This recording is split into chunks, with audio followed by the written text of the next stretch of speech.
what's good, you guys? It's Boomer and Jer watching Bali Star. Today, we's getting into Patrick C.C. McLovin got what he deserved. Life after Superbad. You feel me? So I've seen him in a couple movies. I also remember him in Kick-Ass. You know what I'm saying? And yeah, no, he's been in a couple other movies where, like, he played some character roles that weren't as prevalent, but still were kind of prevalent.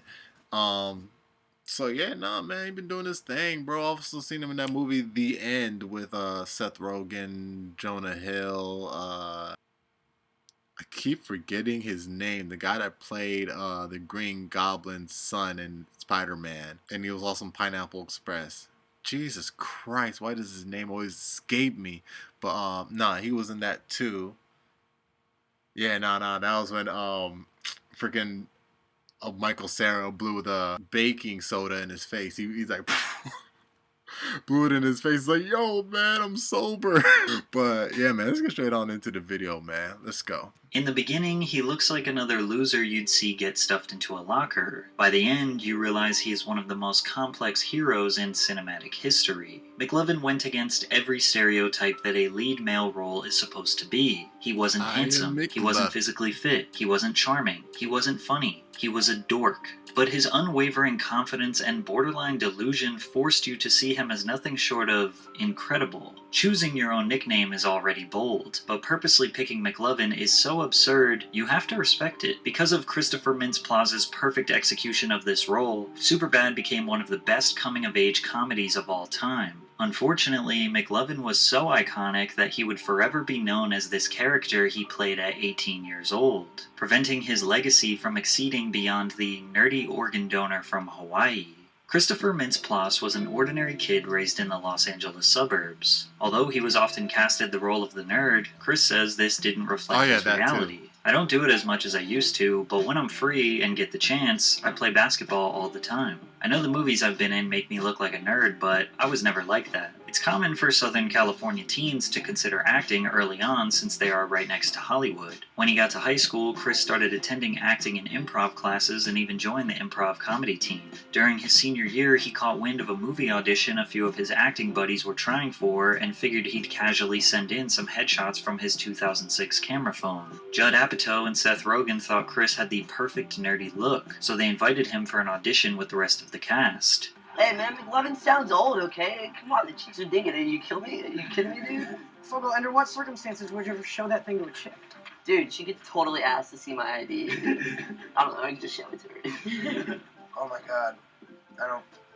I don't believe this. I can't. This says you're f***ing 25. Why didn't you put 21 on your ID? You're f***ing predictable, Seth. I knew you were gonna ask that. Listen, ass face. Alright, every day hundreds of kids go into the liquor store with their fake IDs saying they're 21.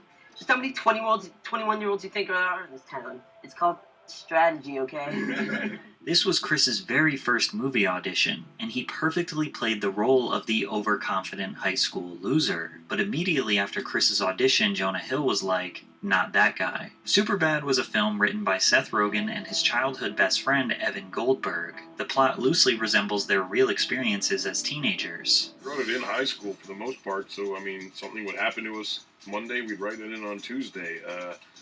Our whole goal for writing it was to make a very realistic portrayal of our high school experience. So there's one part of the movie where Michael Cera is kind of explaining what he did the previous weekend, and then they're shotgunning beers, and then they're at one of their parents' parties, and they go to a strip club, and then Evan pukes all over Seth, and like that night literally happened. Now, what unfolds in Superbad is definitely not realistic. However, the basic idea of the plot resembles an accurate look into the life of an American high schooler in the early 2000s. Seth and Evan are about to graduate and go to different colleges, and they want to make their last summer together memorable. Seth constructs a plan to buy alcohol for a party in order to impress girls they have crushes on. But they have an ulterior motive. They are trying to sleep with these girls so they can lose their virginities before college. The only problem is they are not old enough to buy alcohol. Luckily, their friend Fogel may have just saved the day as he acquired a fake ID to purchase the alcohol. At lunch, I'm going to the same place Mike Snyder went to pick up my brand new fake ID. Fake ID outside. In the film, Seth and Fogel have some disdain for each other, which was also the case behind the scenes. But before we get into Chris and Jonah's real-life beef, have you ever Googled your name and seen yourself on one of those strange sites that has way too much information about today? To do so, family from one place, people continue to remembers the animosity trial. Link is in the description. Thanks, Ara. Seth Rogen remembers the animosity between the two. Jonah effing hated him, says Rogen. He was all over Jonah's lines. Completely disrespectful of the process, probably due to a lack of experience. Then Jonah said, Chris just immediately shut me down. So combative. I was really annoyed because this guy wouldn't let me say anything. He was, irritated by him.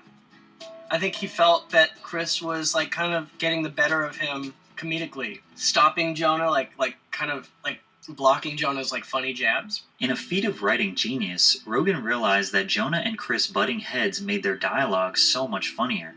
I like you. It's okay, I don't like you. Their constant bickering and insults. Yeah, no, they definitely portrayed that.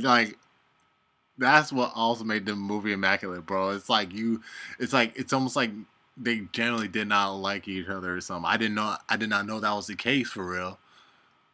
But the way that they said those lines, man, they portrayed everything so realistic, bro. It's that's what made this movie so fucking phenomenal, bro. Legendary was the fact that it all just felt real as fuck. I mean, movies are supposed to be an escape from realism, you know what I'm saying? Take it, and the movie can seem real and all that, but no, this movie was just yo, when they said stuff like that, is they generally meant it. I don't think they generally meant it, but that acting is top notch. Only to come out, they really did. You know what I'm saying? So I was oh, that's why. Oh.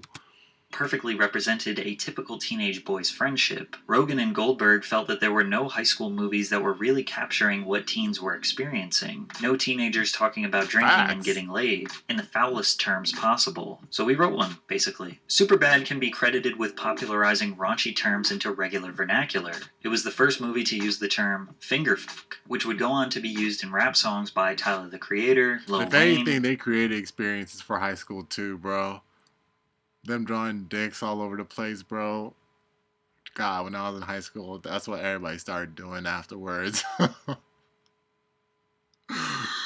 Some people would be so devious, so diabolical to draw dicks in permanent markers sometimes on assignments we had to turn in tomorrow.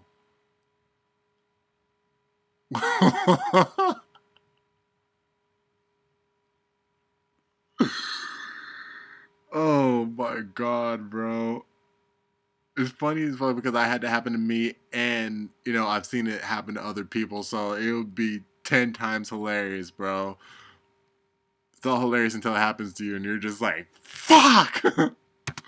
Logic, I hate Migos, you and guys. countless others. DTF, or Down to Funk, was a catchphrase worked that all Jonah night Hill on this randomly said project. while he was improvising that ended up becoming a popular slang term. She looked me in the eyes and said, Seth, Mama's making a puby salad, and I need some Seth's own dressing. She's DTF. She's down to man. P and G. She wants to man. But easily the most iconic word, phrase, or name from the film is McLovin. Seth and Evan said on Reddit that they came up with the name McLovin in the original script that they wrote as 13-year-olds. In the film, the character's name is Fogel, which, as many of you know, is the geek that tries hard to be cool. Gangsters, what's up, guys? But when purchasing his fake ID, he can choose any name he wants. So he decided to pick the most badass name he could think of. It's flawless. Here, dude. Check it out. Look. McLovin? Now, why does it say McLovin on it? Well, they let you pick any name you want when you get down there. Fogel's dead set on McLovin being a great name. Combine that with his witty jabs at Seth, then he totally shifted the audience's feelings towards him. I mean, it's up to you, Fogel. This guy's either going to think, here's another kid with a fake ID, the 25-year-old Hawaiian organ donor. Okay? So what's it going to be? I am McLovin. McLovin becomes an audience surrogate here. They relate to the feeling of being proud of an idea, but having someone like Seth constantly trying to bring them down. McLovin can't even wear a vest without Seth attacking him. Despite the constant hate, McLovin wants to be the boss, the hero, the man they can rely on to get the alcohol for the boys, and the girls. But that's not how Seth sees it. Seth treats him like the fall guy. If McLovin gets caught with a fake ID, Seth and Evan won't get in trouble, and they can come up with another plan to win over the girls. I think this is a major reason why his character became so beloved. Despite being treated like crap, all of the stakes of this mission are riding on McLovin. He is taking on multiple different archetypes that are quintessential to the progression of the plot. The cops then arrive at the liquor store, and he has to be caught, right? I mean, surely they don't think his real name is McLovin and that this has got to be a fake ID. But no. They think his name is actually cool. They don't view him as a nerd, but rather an interesting organ donor from Hawaii, which sets up the rest of the movie for McLovin to just be unapologetically himself. I think they said they knew it was a fake ID, but it was like tight in a way that, like, you know, he went about that moniker. It's McLovin. Okay. No. Like, that's pretty badass. You feel me? Yeah, you know, like, we're gonna ride with this ruse a little bit. Hey, did she say we're gonna get to like shoot somebody? Man, they wrote it to the wheels fell off, bro. Nah, it's probably just some lame house party. We'll drop you off after. Is that cool? Oh, that guy. Despite That him guy getting was caught up with crazy. the cops, he still comes through with the alcohol, completing the original mission he set out to accomplish. Even Seth had to admit that McLovin The is the bum man guy for that that. was in the We bar. made it! We made it with the booze and everything! We made it! I can't believe you still have the liquor. It's awesome. Yeah, man, I told you the idea would work. I fooled those cops. I'm McLovin. Woo! I am McLovin. As if the story couldn't get any better for McLovin, he is the only one out of the three that ends up getting laid. And since he was 17 years old during the film, his mother had to be on set watching her son perform his first sex scene. I got a boner. I got a boner. Nah, me, my friends, me, my homies, bro, will use that as an inside. That was the inside joke right there. I got a boner. Damn, man, it's bringing back memories. What the fuck? Cherry on top. He gets dragged Yo, up I got a boner. No, one more time. his first sex scene. I got a boner. Good. And why not just put the cherry on top? He gets dragged out of the party fighting the cops, which Oh impress my all of his God. peers, then ends the movie guns blazing. Break yourself, fool!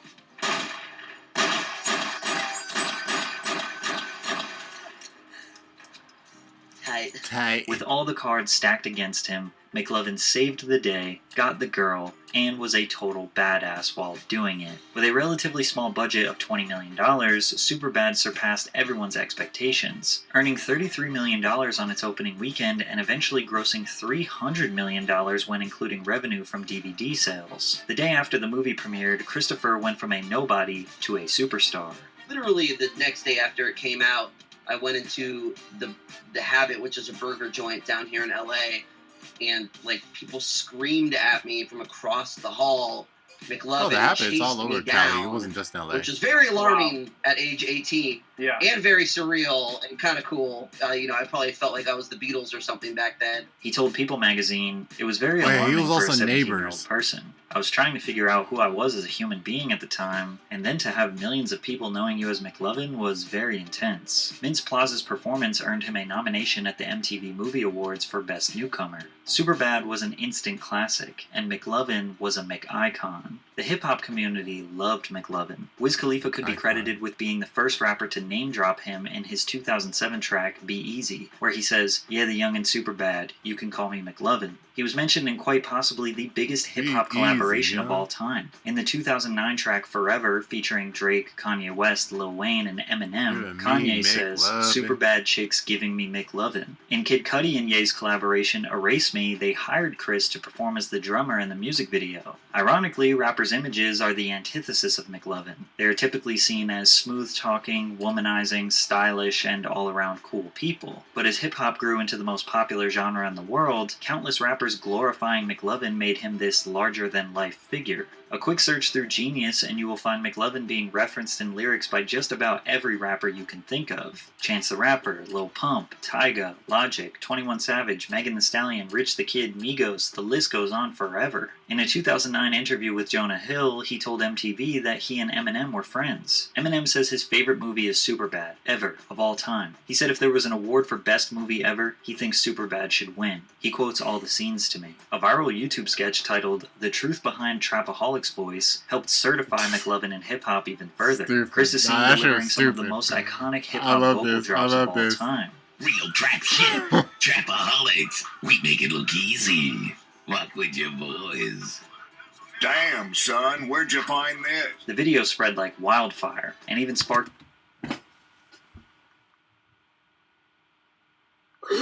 Yeah, no, this definitely solidified him as more of a fucking ill person, bro. I was like, dog, hell to the nah, he did this shit. Trapaholics. We make it look easy.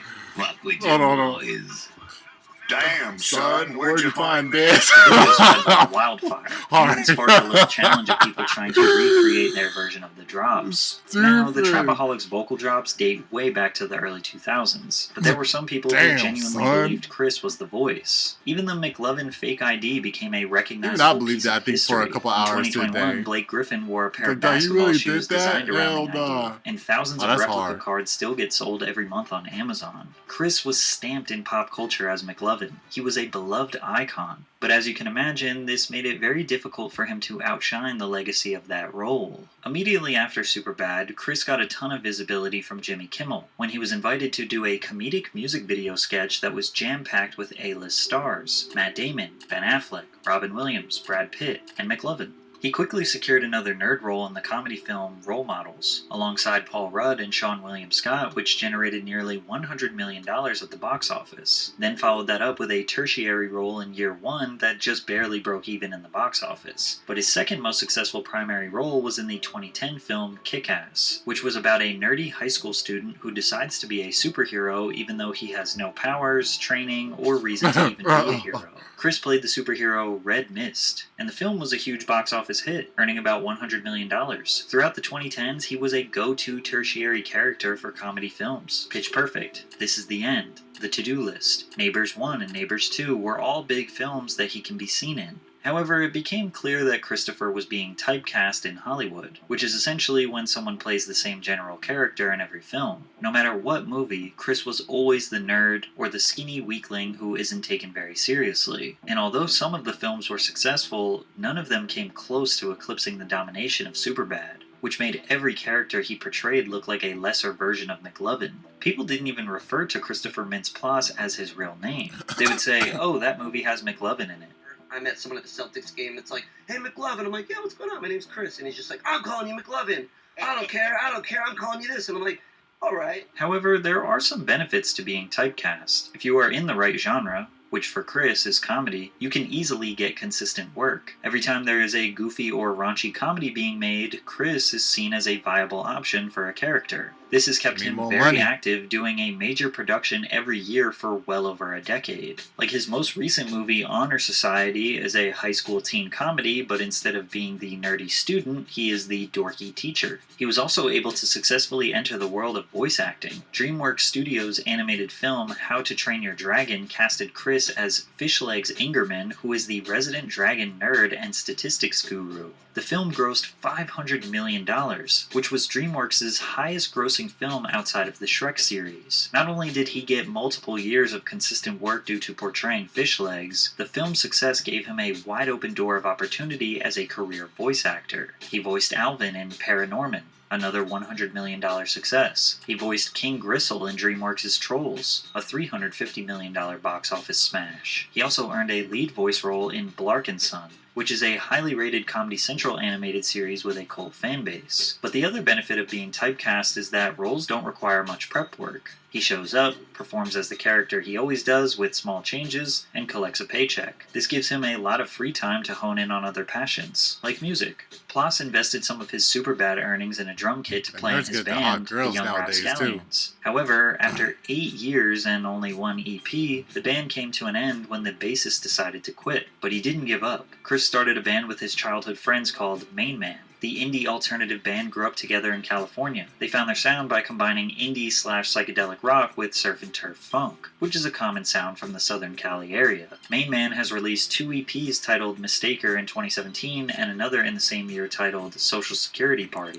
The band was never really able to get off the ground, and once the pandemic hit, that was kind of the end of their dream. But Chris's passion for music and performing is far too strong to quit. By mid-2021, he started playing in the band Bankweller and is still touring with them to this day. While some might think Christopher Mintz-Plass's career is lackluster since he was not really ever able to surpass the legacy of McLovin, others look at his career as a massive success, being able to land multiple roles in TV shows, movies, and animated films every year since 2007. And on top of that, touring with a successful band and getting engaged to... I would say and think like after Kick-Ass, even I didn't think of him as McLovin. It's like, yeah, I would say, you know, he did McLovin as well, but no, I would say he did McLovin. He was you know, the villain in Kick-Ass, you know what I'm saying?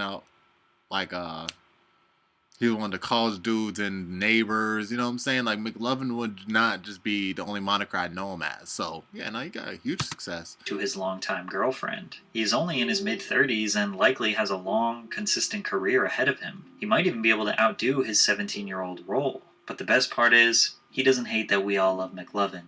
He is honored. I guess I haven't been called McLovin in a year. I kind of miss it now. My ego kind of... Don't say that. Now, you know, I think it's a sense of endearment. Like, it's cool that if I were to walk outside and someone said it, it's cool that they remember it 14 years later and still want to talk about it. Nah, don't say that, bro. Alright, you guys, so that was Patrick CC with McLovin Got What He Deserved. You feel me? Yeah, nah, man. What else can I say that I haven't said throughout the whole video, man? He definitely got an iconic start to the movie scene, you know what I'm saying? And, you know, I wouldn't say the trajectory has gone down a little bit, but it's, like, steady, and it's, like, you know, I would say, like, it was, like, a bunny slope increase, you know what I'm saying? Slight increase, you know what I'm saying? Okay, maybe he started off strong, got a little dip, with, you know, trying to keep up with that same, you know, with that big boom of an entrance into the movie scene, you know what I'm saying? Started the decline, but then it bounced back up, you know what I'm saying? Like stocks. But overall, man, like, what else can you say? What else can you say? It's McLovin. It's McLovin. Y'all let me know your thoughts about down in the comment section down below. You already know it's Boomer and Jarrett watching Bali Star. Make sure to leave a like, support the video if you enjoyed it. Subscribe if you're new so that we join up with the all-star gang up in this thing. I'm going to catch y'all in the next one. 100. Ooh! Yeah.